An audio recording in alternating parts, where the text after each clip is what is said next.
With me is more than $20,000 worth of laptops. These are the GOATs, the most powerful laptops that you can buy. Today, we're gonna count down the best of the best and award an ultimate winner.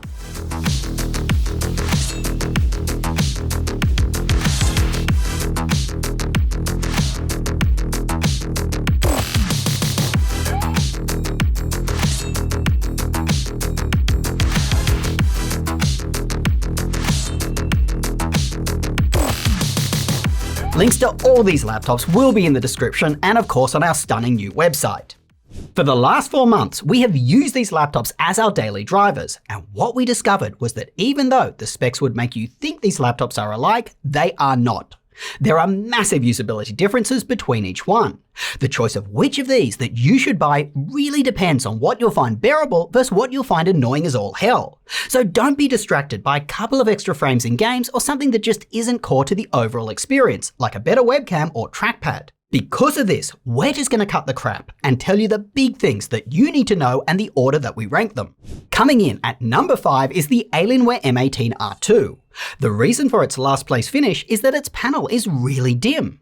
We measured a pitiful 313 nits of brightness. No other laptop in this roundup was less than 500. Folks, we used it in a dimly lit environment and we still found ourselves squinting to see content on screen. You really need to be gaming in a dungeon to use this laptop, and we feel this unfortunately renders this laptop null and void for most buyers who don't have a dungeon handy. Of course, you could buy an external monitor, but if you do, you may as well buy a desktop. You see, the kind of person who buys an 18-inch laptop is someone who demands the most performance and productivity, but is either space constrained or requires at least some portability. And for a laptop that starts at $2,000 for the base RTX 4060 config, this is really disappointing. Now, in addition to that display, it's the least portable. It's very large and it weighs a ton. And when gaming, its fan noise gets pretty loud. But if you can handle these issues, there are positives. It remains very cool to the touch, and that Cherry MX keyboard combined with the soft touch material on the palm rest unlocks a god-tier typing experience. Now, if you are considering buying any of these laptops, their charging bricks are massive and heavy. That's why we've teamed up with Ugreen, who are sponsoring today's video. Ugreen has a range of premium USB-C chargers. They are very small but powerful, and all these laptops, other than the Alienware, support USB-C charging. Now, you won't get the laptop's full performance out of it, but there are many cases where you just won't need that, and you'll appreciate a much lighter charger. So, treat your back to a Ugreen Nexode Pro and leave that heavy charging brick at home. Links are in the description. In 4th spot is the Razer Blade 18. Like the Alienware, it also suffers from a material issue that will affect how much you enjoy using it. Razer continues to put uncomfortable keyboards in their laptops. You constantly feel the keys bottoming out. It's bizarre. Razer is famous for making comfortable keyboards, yet they still refuse to put a decent one in their laptops. We and many other reviewers have been complaining about this for years. It's not my favorite keyboard for gaming. The switches could use some work. Keyboard, I'm not a big fan of the Razer keyboard. If you're playing a game where constant keyboard presses are a major component, you're gonna find this keyboard miserable at best. But it doesn't stop there. The heat coming off the blade while gaming is toasty. This surprised us, as our Blade is the RTX 4080 configuration. All the other laptops in this roundup have 4090s.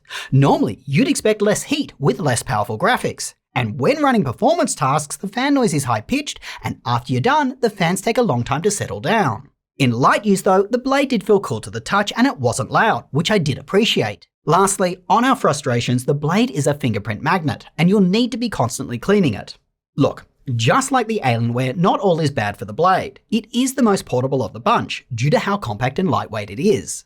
It also has 2 different and both excellent display options, including a 4K panel. The port selection is also excellent, as are the speakers. At the end of the day though, the Blade is usable, but the keyboard, it just detracts from the overall experience. In 3rd place is MSI's Titan 18HX, and we're off to a good start because at least this MSI product doesn't have AI in the name. The Titan's 4K screen really makes it stand out from these competitors, with the exception of the Blade, which as I mentioned, has an option for a 4K panel. Anyway, the Titan screen is bright, crisp, and just stunning. And having that 4K display really opens this laptop up as a great tool for professional creators and programmers. I can edit our videos and actually see them in their native 4K resolution. And I personally appreciate how much crisper the text looks when I write scripts or look at computer code. Stretching 2560 by 1600 pixels across a large 18-inch screen that you sit so close to makes more text look a little blurry. At the screen's native 4K resolution, you're not going to get the highest frame rates in modern games at max settings. So you'll probably want to dial down those settings or game at a lower resolution. And don't forget that it has one of the slowest screen response time results. But it's kinda weird and only slow when transitioning from dark to light content. Light to dark, on the other hand, is fine. And at the end of the day, it looked fine to me when playing games. But if the Titan has such a good display, why the hell did we rank it third? It's a cooking utensil. I wouldn't go that far, but it is definitely the hottest feeling laptop of the bunch. I truly don't know how MSI achieved this, given how large this laptop is. Even writing this script, while on the default performance mode, running only the integrated graphics, the Titan still felt warm. But it's not just the heat you feel that makes the Titan uncomfortable to use. The mechanical keyboard feels disjointed. It's like the keys register your click too early in the press, so you kind of feel out of sync while typing. Plus, the layout isn't great. Why do we need a second backslash key squeezed in between the right Alt and Control keys? It just makes the other keys smaller, harder to find, and easier to mispress. And I felt a slight vibration coming through the chassis near where I placed my left hand, which I found distracting. Other than that, the laptop's hidden trackpad in the palm rest can be hard to find unless you turn on its backlight. And sometimes you just don't want a large coloured trackpad glaring at you. Oh, and if you pull out the power, heaven help you. The Titan's performance drops to a crawl, the biggest drop of any of these laptops. But then there is the issue of the Titan's price. It's just too expensive. At the time of this video, this laptop starts at an MSRP of $5,000. Yes, that does get you 64GB of memory and 4TB of storage. But that extra memory and storage is definitely not worth the price jump. Plus, you can upgrade those parts cheaply yourself anyway. And drumroll please, our runner-up is the Strix Scar 18 from Asus. Under any use case, it remained very cool to the touch, and it is surprisingly portable. When you pick it up, it feels much lighter than you would think. And the Scar performed very well throughout our benchmarks and real-world use. Also, its mini LED display is bright, vivid, and a joy to look at. And even though the keyboard is not mechanical, it is very comfortable to type on. It has a soft touch feel as you press the keys, which is also very quiet. One issue though is that the keyboard secondary functions aren't backlit, which is a little annoying. And another little annoyance is that the Scar is the only laptop to have a single location for its USB-A ports, on the right side. If you are using a wired gaming mouse and are right-handed, this will get in your way. But the main issue with this laptop is the fan noise. In light use, the fans can be audible at times, even on silent mode. Also, the fans have a slight high-pitched sound to them, so even though their volume may look similar in our graphs, the Scar's fan noise is more noticeable.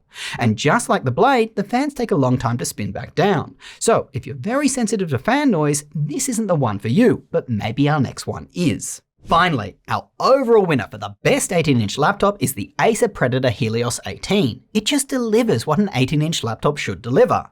It provides an immersive gaming experience that is a clear step up from 16-inch laptops. Its mini LED display is super bright and vivid, unlike the Alienwares. Its keyboard is significantly more comfortable than the Blades. It remains very cool to the touch, unlike the Titan. And its fan noise is less than the Scar's on the mode that we recommend you run it on. As you can see, the main reason it's our #1 pick is that its negatives just don't distract from the primary experience of using this laptop. For example, its battery life is terrible, its speakers aren't the best, and the palm rest material really rejects sweat, so you may find it just sits there. Delicious. And why is there a micro SD card reader on a clearly macro laptop? But the final nail in the coffin for all these other 18-inch laptops versus the Predator is that the Predator is the most reasonably priced. However, before you run out and buy one, I want to make sure that you're aware of the following issue. If you use this laptop's highest performance mode Turbo, the fans are insanely loud. We recommend running it on performance mode. This gives you significantly less fan noise for a trade-off of less performance. This is the mode that we've been showing you throughout this video. If you do want to know how it performs on Turbo, here is Geekbench, Cinebench, TimeSpy, and Cyberpunk. Acer needs to better tune this mode. So let's wrap. We learned a lot from making this video. We went into it thinking that these 18-inch laptops would be too big to be viable, but we were very pleasantly surprised. The 18-inch display was far more immersive for gaming than a 16-inch, and it made the whole experience just feel like gaming on a desktop rather than a laptop. Also, the high-powered components in these laptops are just much better suited to an 18-inch form factor than a 16. For the most part, these laptops had similar fan noise to their 16-inch counterparts, but they felt much cooler to the touch. And since the chassis are larger, things like upgradable memory and multiple storage slots are just a given. And when it comes to portability, most people that we know who use a high-powered 16-inch laptop just aren't moving it all that much anyway. So jumping up to an 18-inch form factor may actually have more benefits than downsides. Other than that, it's not just Acer that has homework to do. Every one of these laptops had some software or driver issues. The Alienware had an unstable overclock, which by the way, is built into their performance modes. The Alienware and Razer didn't engage the dedicated graphics when running on hybrid mode, at least the first time I tried it. I had to manually force the dedicated graphics to be used via their mux switch or advanced Optimus. The Titan's trackpad and keyboard light regularly started strobing after waking from sleep. And the Scar and Predator both had an NVIDIA issue that is going around right now. It occurs when the display is run direct to the NVIDIA GPU via the mux switch. Occasionally, after the laptop wakes from sleep, the display never turns back on. You need to force reboot the laptop. This also occurs on our new Legion 7. Acer ended up sending us a second Predator unit that worked perfectly well, with the same drivers and BIOS. Hopefully manufacturers and NVIDIA sort this out, but do keep in mind that you may not need to use the mux switch anyway.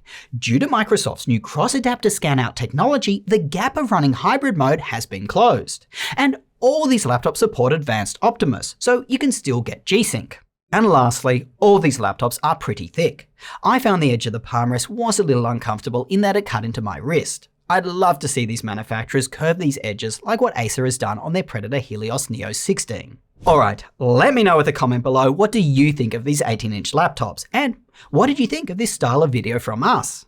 As mentioned, all these laptops and every laptop that we recommend for various types of users are listed on our new website. And that's where you'll also find the cheapest places to buy them from. Let's end with the YouTuber shtick. Make sure to like the video and get subscribed. It helps this channel grow, which means that we can make more videos for you. Plus, it makes all our dearest mothers very proud. Till next time, go do something awesome with your day, and we will catch you later. Now that I think of it, in League, when I lost games due to toxic teammates, I actually had to say to myself, don't rank the laptop worse because of that.